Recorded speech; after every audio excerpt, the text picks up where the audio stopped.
honored to introduce the first award of the 11th Annual Queer Youth Leadership Awards. The first Queer Youth Leadership Awardee this afternoon is Laurel Stern.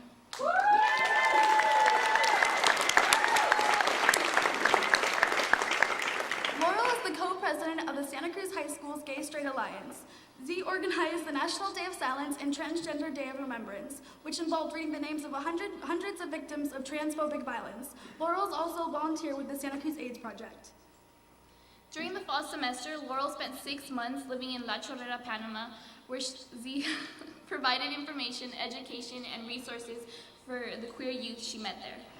Her experience there taught her about gender norms that are violently enforced, and she has become committed to bringing back the lessons she has learned there and using them to make Santa Cruz County a better place. Here's Laurel on video.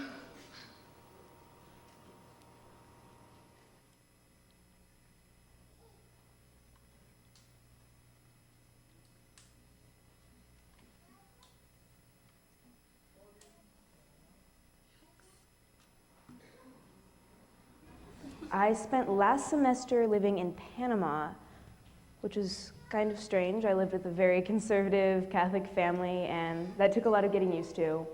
But when I was there, I worked a lot getting resources in Spanish to kids there because they were very sad and alone and closeted.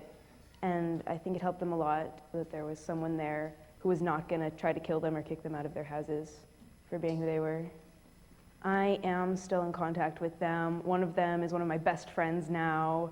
He's gonna come visit me next year, and I'm gonna show him Santa Cruz and San Francisco, and I think that that will be a liberating experience for him.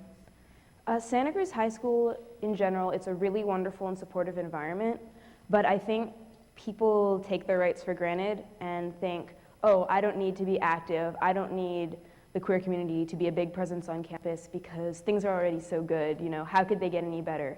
But I'm the only out trans person on campus, and I know that there are others, they're there, but they're not talking about it, they're not joining the GSA, and I think that the people in the GSA forget that trans people are part of the queer community and that we do have to include them and that we do need to work for things like gender-neutral bathrooms and educate teachers about using the right pronouns, about things like that, because even though there are not that many of us, we're still there.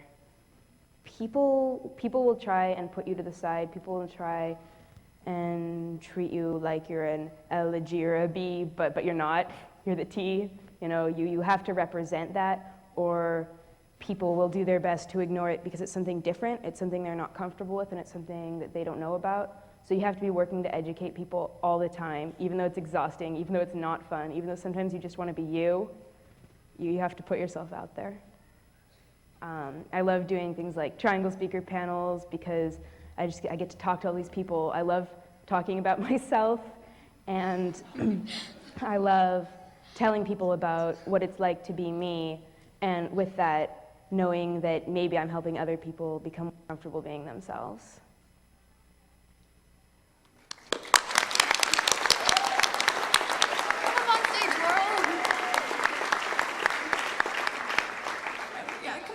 Laurel.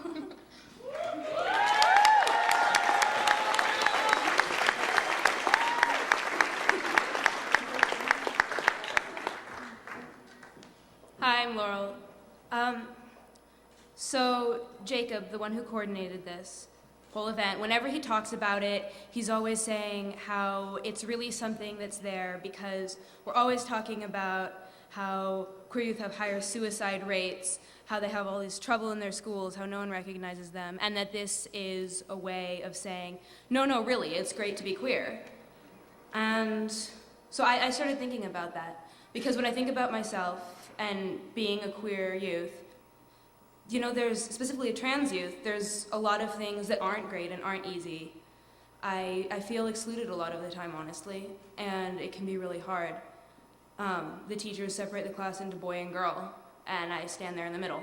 I don't know what side to pick.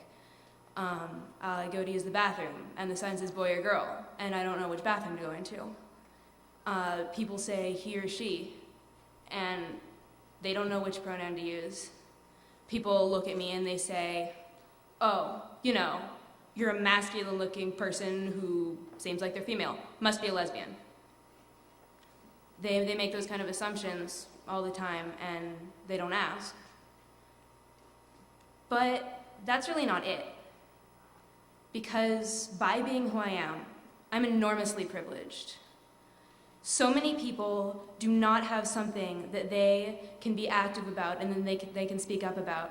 But I am blessed with the ability to be able to go out there and educate so many people, to tell them who I am, to tell them that it's okay to be who they are, and no one's going to tell me that's wrong once they know who I am, once they understand that, you know, I'm a person, I walk, I ride my bike to school, I play the violin, you know, I sit and eat my lunch, and after I've educated them, after I've done that, then they can start to realize that even though I am really different, it doesn't matter.